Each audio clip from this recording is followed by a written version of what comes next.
Few psychological figures are judged more superficially than the person we now call the dismissive avoidant.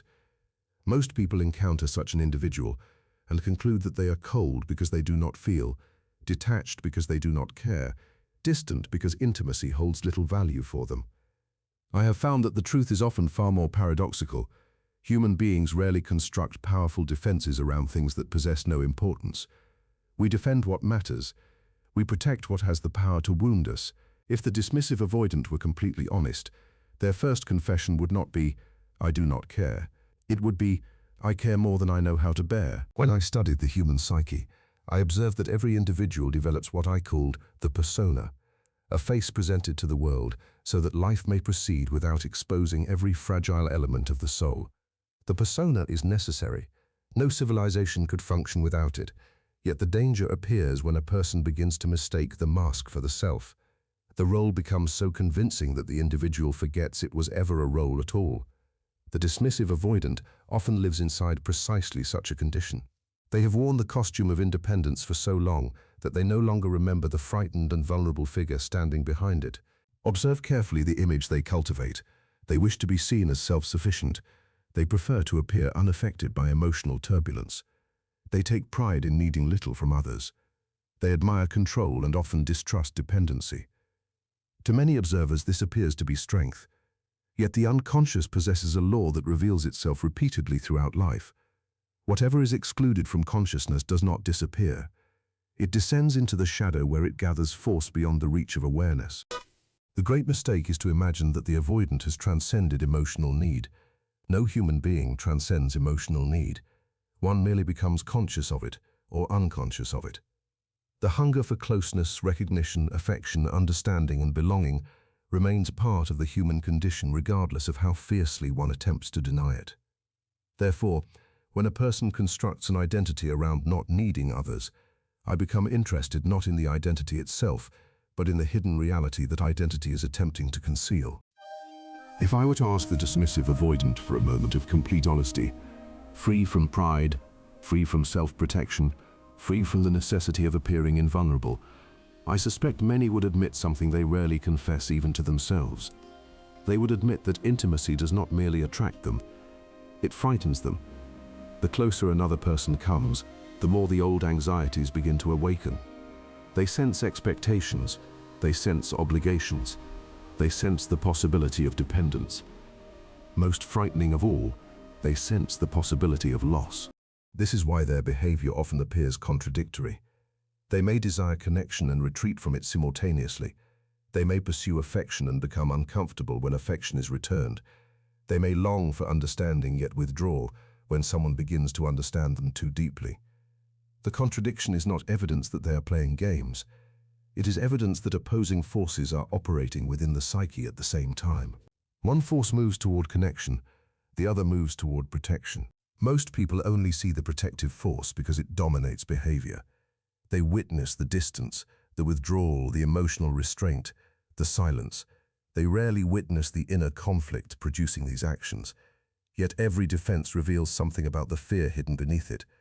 A fortress tells us less about the strength of those inside than about the dangers they believe exist outside its walls.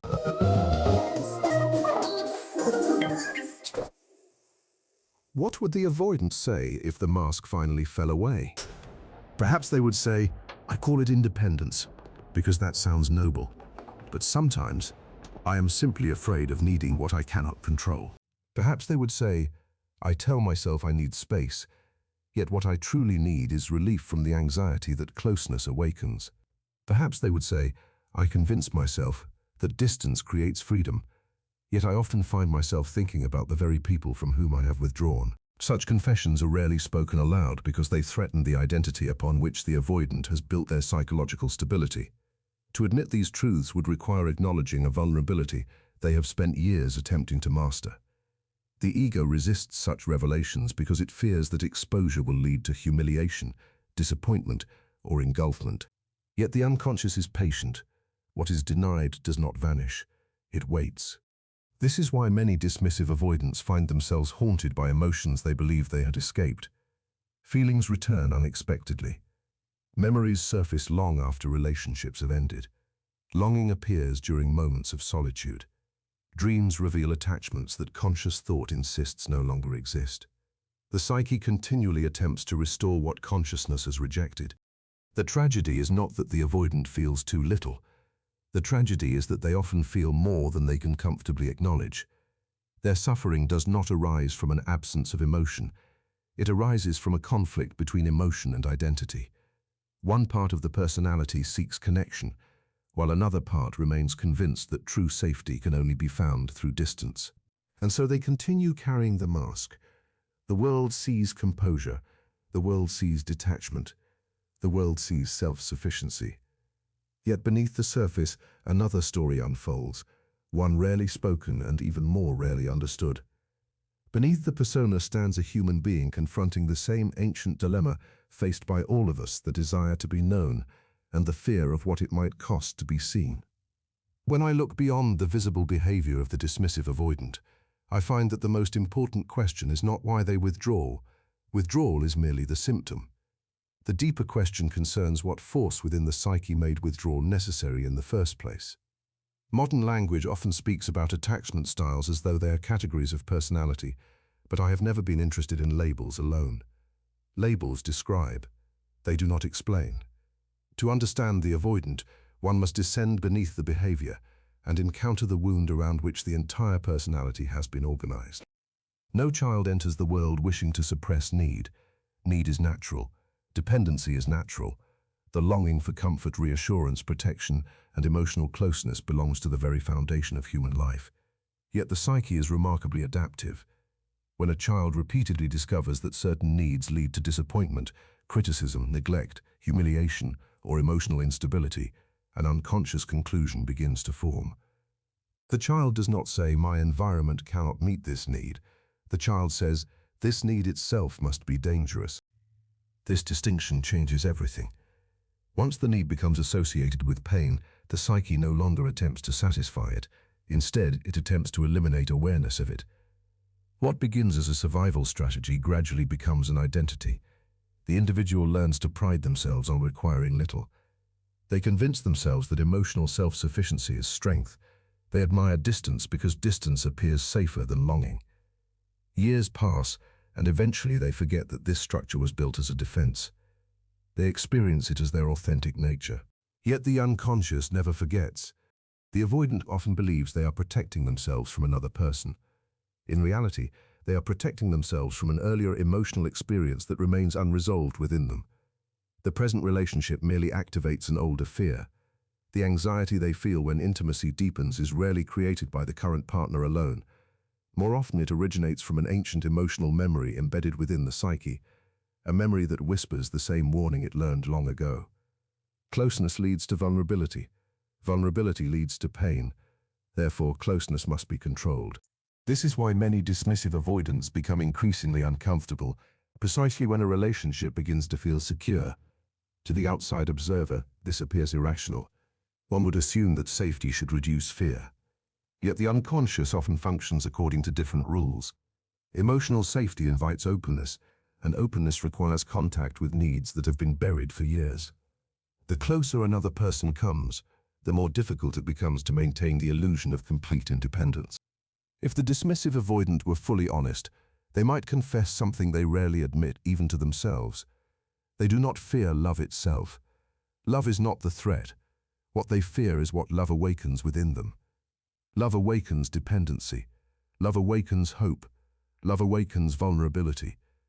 Love awakens the terrifying possibility that another human being could acquire the power to matter.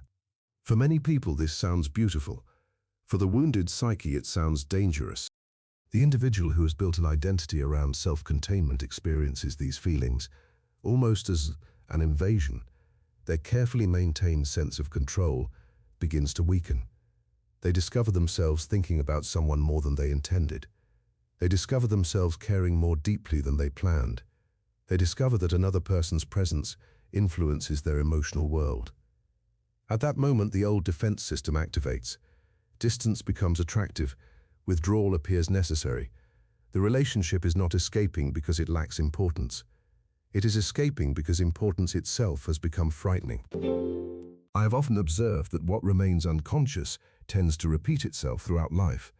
The psyche continually recreates situations that contain unresolved emotional material because it seeks integration. This principle is especially visible within the avoidant personality. They may find themselves entering similar relationships again and again, encountering familiar conflicts, experiencing the same cycle of attraction and retreat. Consciously, they believe they are choosing different circumstances. Unconsciously, they are revisiting the same wound. This repetition should not be mistaken for failure. It is the psyche's attempt to heal itself. What remains unintegrated continues to seek expression. The buried child within the adult personality continues searching for a different outcome. Yet because the wound remains unconscious, the individual often repeats the defense rather than transforming it. They protect themselves in the same manner that once ensured survival, even when that protection now prevents intimacy. The tragedy of the dismissive avoidant is not an inability to love. It is that they frequently encounter love through the lens of an old injury. Every invitation to closeness passes through a filter shaped years earlier. Every emotional risk is evaluated according to assumptions formed during moments of vulnerability that were never fully processed. Their present life becomes governed by experiences that belong to the past. And this brings us to a painful truth that many people watching this may already understand from experience. When you encounter such an individual, their behavior can leave you confused, exhausted, and questioning your own perceptions. One moment they appear engaged, the next moment they seem distant. They move closer and then retreat. They offer warmth and then withdraw into emotional silence. You attempt to understand what has changed, yet the answer rarely seems clear. I want you to understand something important. The confusion you feel is not evidence that you are imagining the dynamic. The instability is real. The mixed signals are real. The emotional disorientation is real. Human beings require consistency in order to feel psychologically secure. When connection repeatedly alternates with distance, hope and uncertainty become intertwined. The mind begins searching for explanations. The heart begins searching for reassurance, yet neither receives enough certainty to fully rest. What makes this experience particularly powerful is that it activates something within you as well. Most people assume they are reacting solely to the avoidance behavior. In many cases, they are also reacting to their own unconscious material. The avoidance distance becomes emotionally significant because it touches a wound that already exists. It awakens an ancient desire shared by countless human beings, the desire to finally be chosen without reservation. This is where projection often enters the picture. We begin attributing extraordinary meaning to the other person because they appear to hold the answer to something unresolved within ourselves. We imagine that if they finally commit, finally open, finally remain present, a deeper insecurity within us will disappear. The relationship becomes larger than the relationship itself. It transforms into a symbolic quest. The psyche is remarkably skilled at creating such fantasies. We begin focusing on potential rather than reality.